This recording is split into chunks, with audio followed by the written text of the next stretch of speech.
Hi hello welcome to our channel. నేను మీ శ్రీ. ఈరోజు మనం చెప్పుకోబోయే కథ విలన్ పార్ట్ 97. కథలోకి వెళ్ళే ముందు లైక్ చేసి కామెంట్ చేయడం మర్చిపోకండి ఫ్రెండ్స్. ఇక చూద్దాం. మెల్లిగా నుదురు మీద చేత్తో రుద్దుకున్నాడు. జరిగిందేంటో మెల్లిమెల్లిగా అర్థమైంది. అతడి ఆశ్చర్యాన్ని తెలియజేస్తూ అతడి కళ్ళు పెద్దవయ్యా. తన భుజం మీద సూదులు పెట్టి గుచ్చినట్టు సన్నగా నొప్పి. ఆ తర్వాత తన తల తిరిగినట్టు అనిపించింది. జ్ఞాన ఏదో అడుగుతోంది. తనకి వినిపించడం లేదు. తనకు అర్థమైపోయింది తన చావు ఇంకాసేపట్లో రాబోతుందని. జ్ఞాన నవ్వు ముఖం అతడి కళ్ళు మెదులుతూనే ఉంది. మరోవైపు నిశ్చలంగా బెడ్ మీద పడి ఉన్న తల్లి గుర్తుకొచ్చింది. వాళ్ళిద్దరిని నిర్దాక్షిణ్యంగా వదిలేసి వెళ్ళిపోతున్నందున అతని మనసు కృంగిపోతోంది. జ్ఞానకి తన అన్యాయం చేసి వెళ్ళిపోతున్నాడు. ఎంతో ధైర్యంగా ముందడుగు వేసి తన ప్రాణాలకి ప్రమాదం లేకుండా జాగ్రత్తగా ప్రతినిధితో యుద్ధం చేశాడు. కానీ చివరికి తన ప్రాణాలు కోల్పోబోతున్నాడు. జ్ఞాన అప్పటికి వద్దని ఏడవడం కళ్ళ ముందు మెదులుతూనే ఉంది. కానీ అతను ఊరుకుంటే ఎంతమంది ప్రాణాలు పోతాయో అనేది అతని ఆలోచన. ఇంకాసేపట్లో తను మృత్యువి ఒడిలోకి జారిపోతున్నాడు. జ్ఞాన కౌగిలిలో ఒదిగిపోయాడు. జ్ఞాన ఏడుస్తోంది, పిలుస్తోంది. అతనికి అన్నీ వినిపిస్తున్నాయి. కానీ అతని నోటి నుంచి మాట రావడం లేదు. అతడి కళ్ళు తెరుపులు పడడం లేదు. ఇంకా ఇంకా బాగా అర్థమవుతోంది. మృత్యుదేవత అతన్ని సమీపిస్తోందని. జ్ఞాన ఏడుపు అతని హృదయాన్ని దొలిచేస్తోంది. అతడికి మతి పోతోంది. మొత్తం శూన్యంలా కనబడుతోంది. తన కనిరెప్పల చాటున కనబడే చీకట్లో తను వెళ్ళిపోతున్నాడు. చుట్టూ శబ్దాలే. ఆమె వెచ్చడి కౌగిలి తనకు తోడుగా లేదు. తన వాళ్ళందరూ తనకి దూరంగా ఉండిపోయారు. వాళ్ళ నుంచి అతడే దూరంగా వెళ్ళిపోతున్నాడు. తన శరీరం మీద తనకు ఆధీనం కోల్పోయింది. అంతే. అతనికి గుర్తొస్తున్న అతడి ఫీల్ అయిన పరిస్థితి ఇదే. ఇప్పుడు ఈ క్షణం అతడి కళ్ళ ముందు మెదులుతుంటే అతని మెదడు ఒక్కసారిగా ఉద్వేగానికి గురైపోయింది. ఒక్కసారిగా అతని పల్స్ రేట్ పెరిగింది. బీపీ ఏమో హై అయింది. అభయ్ అభయ్ డాక్టర్ అతని భుజం పట్టి కదుపుతున్నాడు. అతన్ని మామూలు స్థితిలోకి తీసుకురావడానికి డాక్టర్ ప్రయత్నం చేస్తున్నాడు. అభయ్ చూపు జ్ఞాన వైపే ఉంది. అతడి కళ్ళు క్షణానికి పెద్దవవుతుండటం, అతడేదో ఆలోచిస్తుండటం, అతని మెదడు ఒత్తిడికి గురవటం. డాక్టర్ కనిపెట్టి వెంటనే అతనికి ఇంజెక్షన్ ఇచ్చాడు. అభయ్ మెల్లిగా మత్తులోకి వెళ్ళిపోతున్నాడు. జ్ఞాన వైపు చేయి చాపి పిలుస్తున్నాడు. పరుగున అతని దగ్గరికి వెళ్ళి అతని చేతిలో చేయి వేసింది ఆమె. అతడి పెదవులు సన్నగా కదులుతున్నాయి. బయటకి అయితే శబ్దం రాలేదు. అభి, ఏం ఆలోచించుకో, నేను ఇక్కడే ఉన్నాను, నీకేం కాలేదభి. ఆమె ఆదుర్దాగా అతని చెంప మీద చేయి వేసి చెబుతోంది. అభయ్ మెల్లిగా నిద్రలోకి జారుకుంటున్నాడు. కంగారు పడకండి, ఒక్కసారిగా ఒత్తిడికి గురయ్యాను. ఇంకా గంటలో మెలకువ వస్తుంది అని అన్నాడు డాక్టర్. జ్ఞాన మాత్రం అతడి చేతిని పట్టుకుని పక్కనే కూర్చుని ఉంది. నర్సు డాక్టర్ అంతసేపు గదిలో ఉండడంతో వాళ్ళు వెళ్ళిన తర్వాత ఏమైందో ఏమో అని గదిలోకి వచ్చాడు శేషు. మేడం అని మెల్లిగా పిలిచాడు శేషు. శేషు, వెళ్ళి మన ఇద్దరి కోసం కాఫీ తీసుకురా అని అంది జ్ఞాన. జ్ఞాన ప్రవర్తన అర్థం కాలేదు శేషుకి. ఆమె చెప్పినట్టుగానే వెళ్ళిపోయాడు. మరో 10 నిమిషాల్లో శేషు తిరిగి వచ్చాడు. నిన్నటి నుంచి తినక నీరసం వస్తుంటే కడుపులో కాఫీ పడగానే కాస్త కుదిరపడింది జ్ఞాన. అభయ్ కోలుకుంటాడు త్వరలోనే, ఆమెకది నమ్మకం వచ్చేసింది. శేషు అక్కడే కూర్చుని మౌనంగా ఉన్నాడు. వెంటనే శివకి కాల్ చేసి ఆఫీస్లో ఏదైనా ఇష్యూ జరిగితే వెంటనే చెప్పమని చెప్పింది.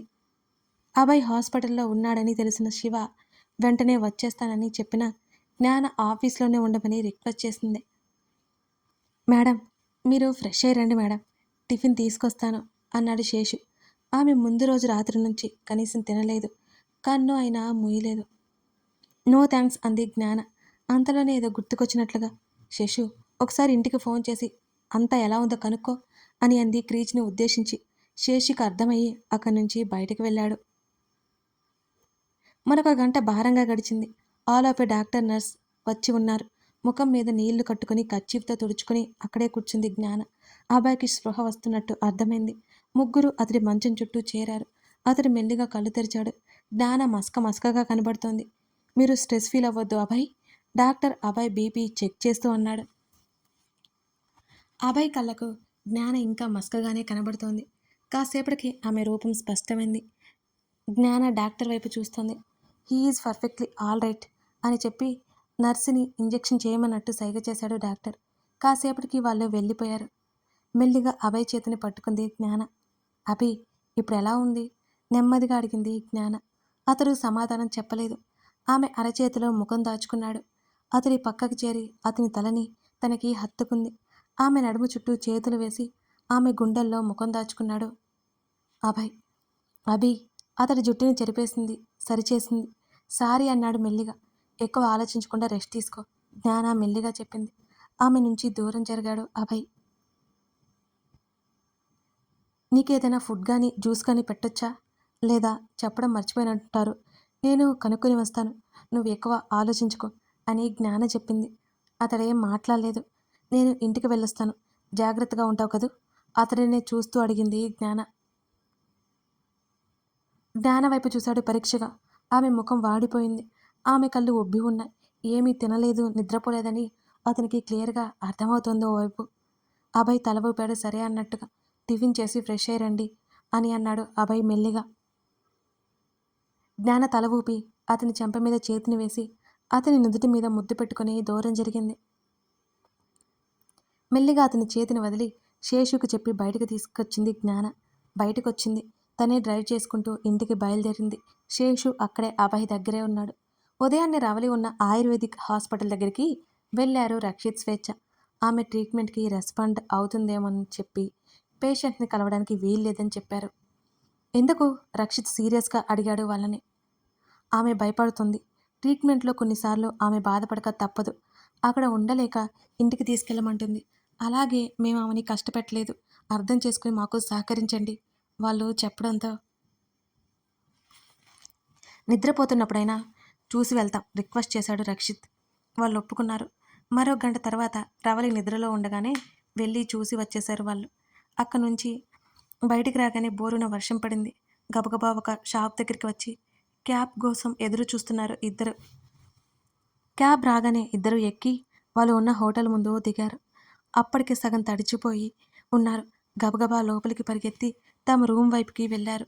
రక్షిత్ రిసెప్షన్కి కాల్ చేసి కాఫీ ఆర్డర్ చేశాడు. వాళ్ళు వచ్చిన దగ్గర నుంచి అక్కడ వర్షమే.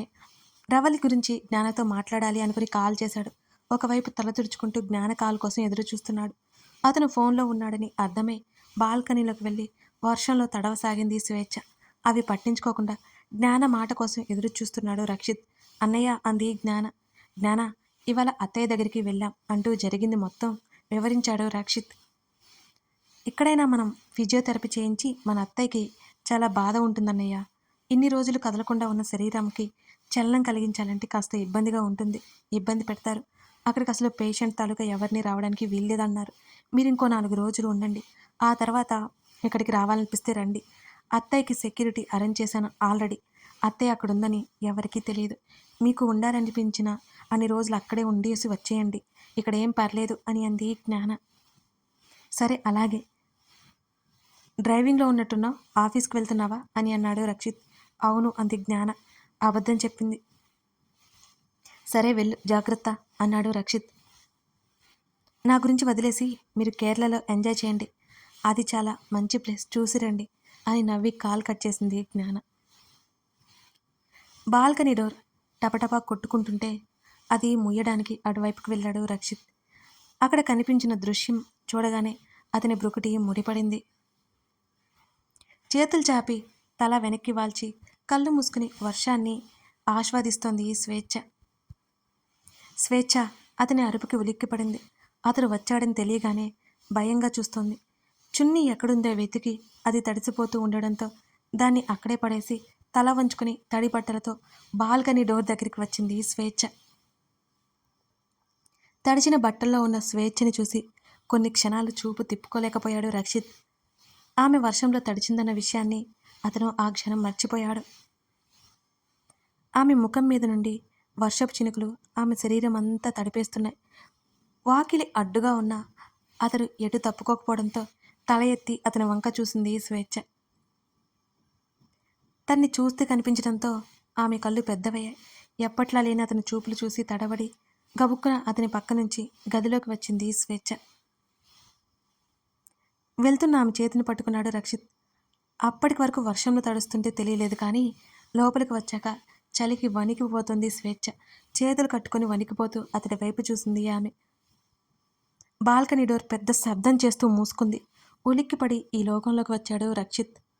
కాస్త బిడియంగా భయంగా ఉన్నా స్వేచ్ఛకి రక్షిత్లో కలుగుతున్న భావాలు చూసి ఈ బండరాయికి కూడా చలనం వచ్చిందే అని మనసులో నవ్వుకుంది. రక్షిత్ వదులు, మెల్లిగా అంది స్వేచ్ఛ. అప్రయత్నంగా ఆమె దగ్గరికి జరిగాడు రక్షిత్. ఆమె ముఖం మీద నుండి శరీరం అంతా తడిచి అతని చూపులు కూడా తడుముతున్నాయి. ఒక్కసారిగా ఆమె శరీరంలో కొన్ని ప్రకంపనాలు కలిగాయి అతని ఈ చూపులకి. కళ్ళెత్తి అతడి వైపు చూసింది. అతని చేతులు ఆమెను దగ్గరికి లాక్కున్నాయి క్షణాల్లోనే. రక్షిత్! ఆమె గొంతు విపరీతంగా వణికిపోతుంది.